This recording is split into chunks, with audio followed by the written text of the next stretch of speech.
So HBO's critically acclaimed video game adaptation, The Last of Us, is finally back with Season 2. The second season adapting the story of the sequel of the video game, The Last of Us Part 2, a story about the consequences of Joel's violence that we see in the climax of Part 1, Season 1. And, god damn, does it freaking slap! Hello everyone, I'm Finn. Welcome back to Finn Films. Join me today as we are discussing everything that happened in The Last of Us Season 2, Episode 1, as we see the consequences of Joel's actions have finally come back to haunt him. The Last of Us Season 2, Episode 1 opens with the closing scenes from Season 1 in the finale, where we see Joel lying to Ellie about what happened with the Fireflies in her surgery. As if we remember, the majority of the plot of Season 1 was Joel taking Ellie, a young girl with immunity to this zombie cordyceps virus, to a group of Fireflies, specifically surgeons, in order for them to develop a potential cure. However, over the course of this journey, Joel began to deeply care for Ellie, viewing her as the daughter that he lost. Joel being unwilling to sacrifice Ellie, as the surgery to potentially find a cure would ultimately take her life. Joel bursting in, killing every Firefly in the building, in his mind, saving her. Joel then lying to Ellie, telling her that they were ambushed by a group of raiders and he barely managed to save her in time. We flash back over to the hospital where we see a group of Fireflies standing over the graves of their lost companions. Enter in one of the primary antagonist figures for Season 2 in Part 2 of the video game, Abby. Abby is the daughter of the head Firefly surgeon. Abby wanting revenge on Joel for killing her father and all of their people, viewing it more as justice. This being kind of the primary plot theme for The Last of Us Season 2 in Part 2 of the video game, specifically this cause and effect of violence. The fact that Joel's violence and the lie that he told will one day come back to haunt him and Ellie. We fast forward 5 years to the community of Jackson, Wyoming, the community of survivors that Joel's brother Tommy helped establish. We see that Ellie has grown older and more capable, getting a tattoo over her burn marks that she gave herself in order to hide the bite marks from the zombies. Ellie has become independent and headstrong, in many ways emulating Joel, her father figure, though we learn through the course of Episode 1 that her and Joel's relationship has become strained. This partially being due to Ellie just getting older and wanting independence as a 19-year-old, but primarily due to the lie that Joel told her 5 years earlier. We see that Joel has become an integral part of rebuilding this community, a community that has continued to grow larger, it growing faster than they can rebuild and establish infrastructure. We see that Ellie and Tommy are bonding over some sharpshooting. Ellie has become quite the dead-eye shot and one of the most capable people within the town, especially at dealing with infected. Her skills, along with her immunity, making Ellie reckless, as she regularly, we learn, disobeys orders and is constantly seeking action whenever she goes on patrols. Joel, worrying about her safety, asks his brother Tommy to put her on gate duty instead of allowing her to patrol outside of the community. Again, this being a central part of the fractious relationship between Ellie and Joel. Joel wanting to look out for Ellie's safety, while Ellie hates that Joel still views her as a defenseless child. We also see that Ellie has grown tired of keeping her immunity a secret, with at this point, it seemingly being only Joel and Tommy knowing about this secret, knowing that Ellie is immune to the zombies. Ellie managing to convince Tommy to put her on the patrol the following day. We see that Joel as well has started going to therapy, where we are introduced to a new character that is not in the video game, the town psychotherapist Gale. Gale, we learn, is the husband of Eugene, a character that is only referenced in The Last of Us Part 2, the video game, a man who dies of old age in the video game, something that is extremely rare in this zombie post-apocalyptic world. But the showrunners had changed this slightly for Season 2, as we learn through Gale that Joel killed Eugene in an altercation that happened 1 year prior, something that Gale hates Joel for. You shot and killed my husband. You killed Eugene. And I resent you for it. No, maybe a little more than that. I hate you for it. I hate you for it. Now, I talked about this scene and these characters in detail in a video that I released a few days ago about how The Last of Us is possibly one of the best video game adaptations ever made, but this is a type of change from the story of the show, from the video game, that I absolutely love. Because it's not just like a major change or a change to the story just for like a change's sake, but a change that really fleshes out the story and the world of The Last of Us, the game as a whole.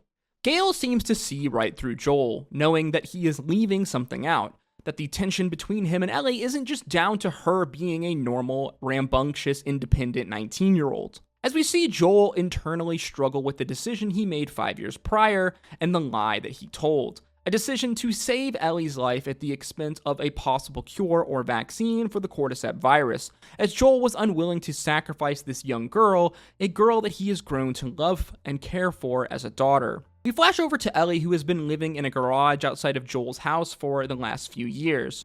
This is a really fun scene that's filled with all sorts of references and Easter eggs to part 2 of the video game. There's way too many to count though, as The Last of Us, the show, is one of the most faithful video game adaptations I've ever seen. Here we are introduced to Ellie's best friend Dina, a popular girl in the town who, like Ellie, is quite capable, headstrong, and not the biggest fan of authority.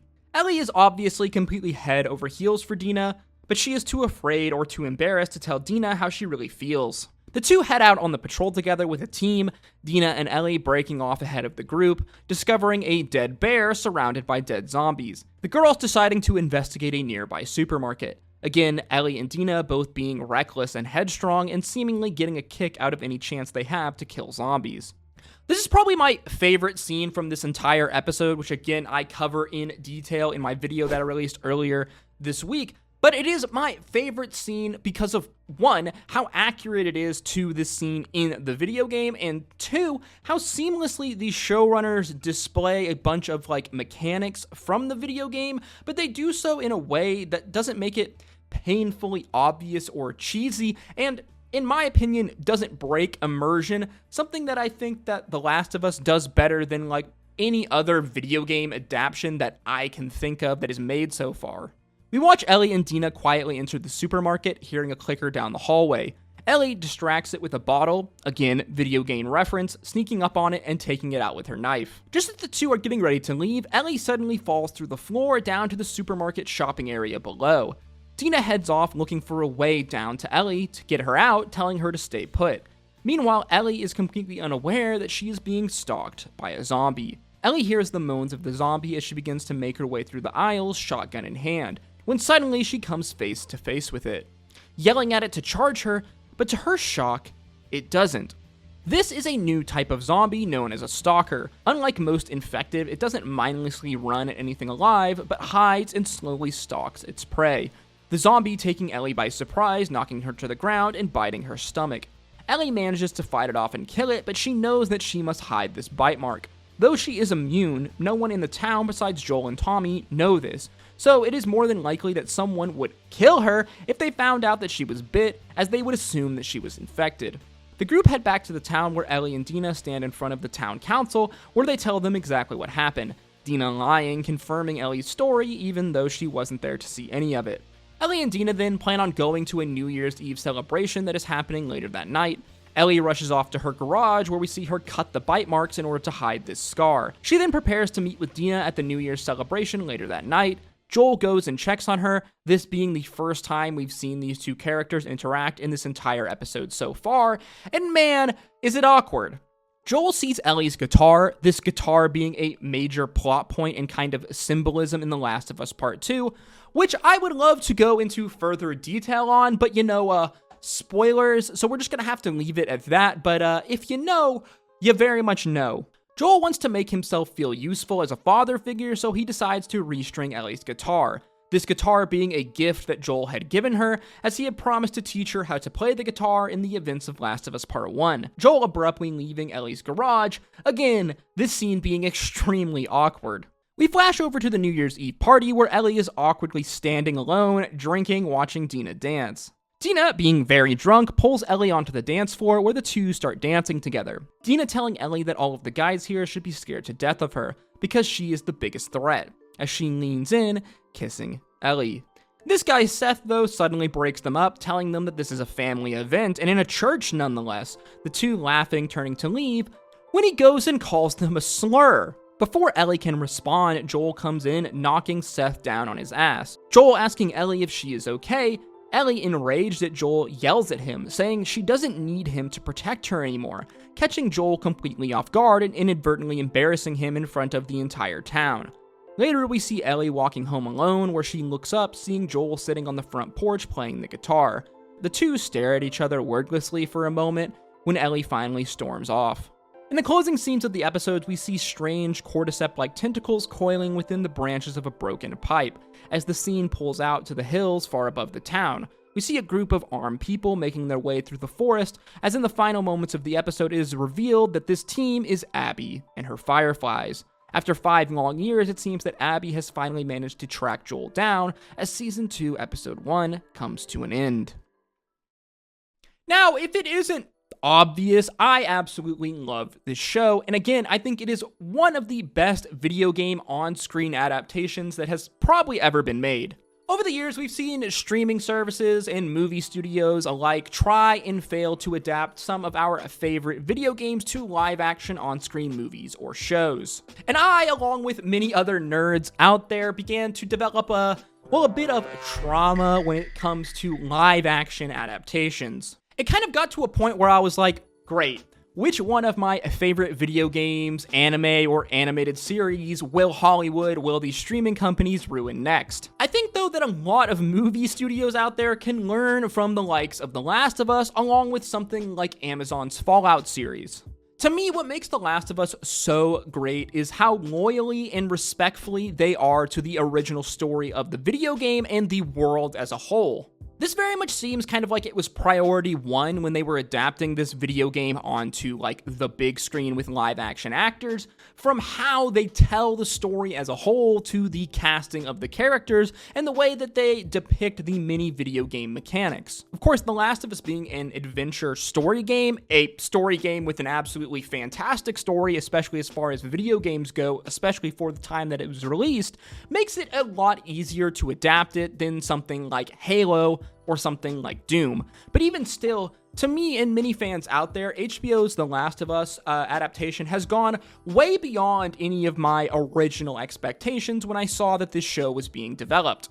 Of course, they are going to have to make changes to the story of the video game, the plot of the video game. It's unavoidable when you're adapting like any piece of media from one form into another. But to me, it's the respectful way that they've done many of these changes to the story that make it work so well. At its core, the story of The Last of Us from the video game to the show is the exact same story. Many of the scenes and moments coming straight out of the video game, oftentimes almost word for word. And although we are only one episode into Season 2 at the time of recording, it sure seems like to me that Season 2 of The Last of Us might end up even being better than Season 1, but I guess only time will tell.